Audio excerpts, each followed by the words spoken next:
আসসালামু আলাইকুম ওরহমতুল্লাহি ওবরকাতুহ। আমি আশা করি আল্লাহ তাআলার অশেষ রহমতে আপনারা ভালো আছেন, সুস্থ আছেন। আলহামদুলিল্লাহ। আজ বৃহস্পতিবারের রাতে আপনারা যদি একটি দোয়া পড়েন, আল্লাহ তাআলা আপনার গোপন যত গুনাহ আছে সব গুনাহ ইনশাআল্লাহ মাফ করে দেবেন। মনের মধ্যে শতভাগ বিশ্বাস নিয়ে আমলটি আপনি একবার হলেও করবেন। এই উদ্দেশ্যে বা নিয়তে ভিডিওটিকে সম্পূর্ণ দেখুন। আরবি হিসাবে বৃহস্পতিবার রাত হচ্ছে জুমাবারের অন্তর্ভুক্ত, কেননা আরবি মাসের তারিখ শুরু হয় সন্ধ্যার পর থেকে, আর শুক্রবার সন্ধ্যায় জুমার দিনটি শেষ হয়। জুমাবার শুরু হলেই কিছু ফজিলতপূর্ণ আমলের দিকে নজর দেওয়া উচিত, কেননা জুমার পুরো দিনটি আমলের ও দোয়া কবুলের উপযুক্ত। আবদুল্লাহ ইবনে উমর রাদিয়াল্লাহু তাআলা আনহু বলেন, 5টি রাত এমন রয়েছে যে রাতের দোয়া ফিরিয়ে দেওয়া হয় না। 1 নম্বরই হলো জুমার রাত। তাই জুমার রাতে বেশি বেশি দোয়া করব দিনী ভাই বোনেরা। ইবনে আব্বাস থেকে বর্ণিত একটি দীর্ঘ হাদিসে আল্লাহ রাসূল সাল্লাল্লাহু আলাইহি সাল্লাম বলেছেন, হে আলী, শুক্রবার রাতের শেষ তৃতীয়াংশে সাহস করে উঠে পড়ো, কারণ এটি একটি গুরুত্বপূর্ণ সময় এবং এতে দোয়া কবুল হয়। সুবহানাল্লাহ। রাসূলুল্লাহ সাল্লাল্লাহু আলাইহি সাল্লাম ইরশাদ করেছেন, সোমবার ও বৃহস্পতিবারে আল্লাহ সব মুসলিমকে ক্ষমা করে দেন, তবে ওই দুই ব্যক্তি ছাড়া যারা একে অপরকে বর্জন করেছে। তাদের সম্পর্কে আল্লাহ বলেন, পরস্পর মিলে যাওয়া পর্যন্ত এদেরকে আপন অবস্থায় ছেড়ে দাও। এই হাদিসের আলোকে আলেমেরা বলে থাকেন যে বৃহস্পতিবারে অন্তত বিবাদ মিটিয়ে নেওয়া উচিত, কেননা যেসব মুসলমান ঝগড়া করে অন্যের প্রতি রাগান্বিত হয় তাদের এই রাতেও ক্ষমা করা হবে না। একইভাবে যারা আত্মীয় স্বজনের সাথে সম্পর্ক ছিন্ন করেছেন তাদেরকেও এই রাতে ক্ষমা করা হবে না। এ কারণে নবী করিম সাল্লাল্লাহু আলাইহি ওয়াসাল্লাম কোনো মুসলমানকে অন্য মুসলমানের সাথে 3 দিনের বেশি রাগ করে থাকতে নিষেধ করেছেন।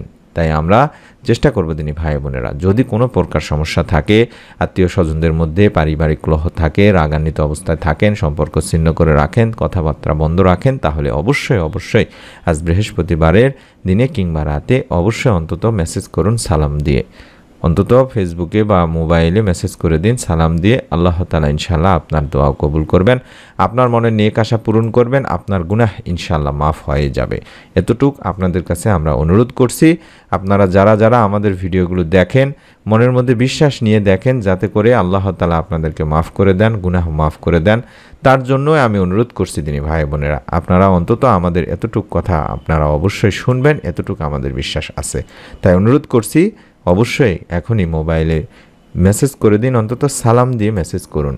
হযরত আনাস রাদিয়াল্লাহু তাআলা আনহু থেকে বর্ণিত, রাসূল সাল্লাল্লাহু আলাইহি সাল্লাম বলেছেন, জুমার দিনে ও রাতে আমার উপর দরুদ পাঠ করো।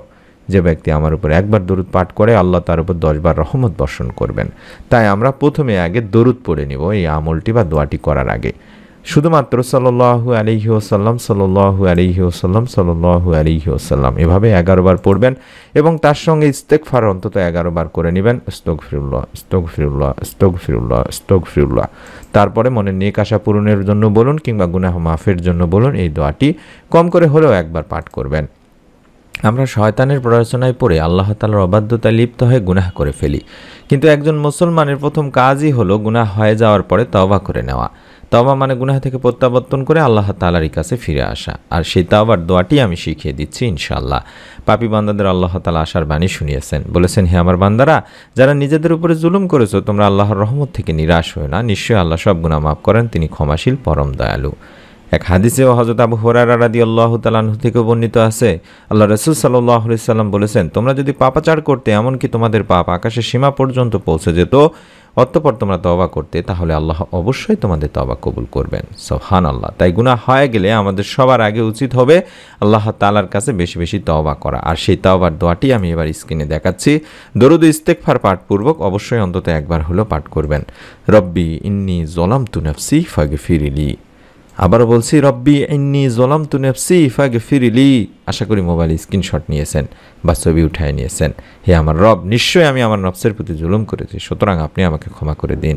কোরআনুল কারীম থেকে নেওয়া গুনাহ মাফের একটি দোয়া। পবিত্র বৃহস্পতিবার রাত অর্থাৎ জুমার রাতে আপনারা আমলটি করবেন। আজকে দিন যায় রাতে কিংবা আজকে বৃহস্পতিবার দিনও আমলটি করতে পারেন, অর্থাৎ আপনারা আজকে কিংবা কালকে যখনই সময় পাবেন তখনই দরুদ ইস্তেগফার পাঠপূর্বক যে দোয়াটি দেখাচ্ছে, এই দোয়াটি কম করে একবার হলো পাঠ করে 2 হাত তুলে আল্লাহ তাআলার কাছে ক্ষমা চাইবেন। আপনার যত গোপন গুনাহ, আপনি যত গুনাহ করুন না কেন, সব গুনাহ থেকে ইনশাআল্লাহ আল্লাহ তাআলার কাছে মাপ চাইবেন। আর যে কাজটি করতে বললাম, আল্লাহ তাআলার উপরে বিশ্বাস রেখে আপনি যদি কারোর সাথে শত্রুতা থাকে, আত্মীয়তার সাথে, কোনো মুসলিম ভাই বোনদের সাথে কিংবা যার সাথে থাকুক না কেন, আশা করি তাদের সকলের কন্ট্যাক্ট নাম্বার আপনার কাছে আছে, আপনাদের কাছে আছে।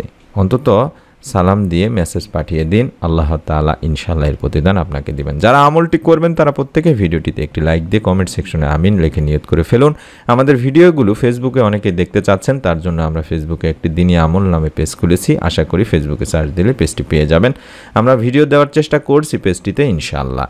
আমাদের অন্যান্য যে চ্যানেলগুলো রয়েছে প্রথম চ্যানেলের ভিডিওগুলো দেখার অনুরোধ করছি। আমরা প্রতিদিন সেই চ্যানেলগুলোতে ভিডিও দিয়ে থাকি। আশা করি আপনারা সেই চ্যানেলের নামগুলো ইউটিউবে লিখে সার্চ দিয়ে চ্যানেলগুলো বের করে ভিডিওগুলো দেখবেন এবং চ্যানেলটি সাবস্ক্রাইব করে রাখবেন।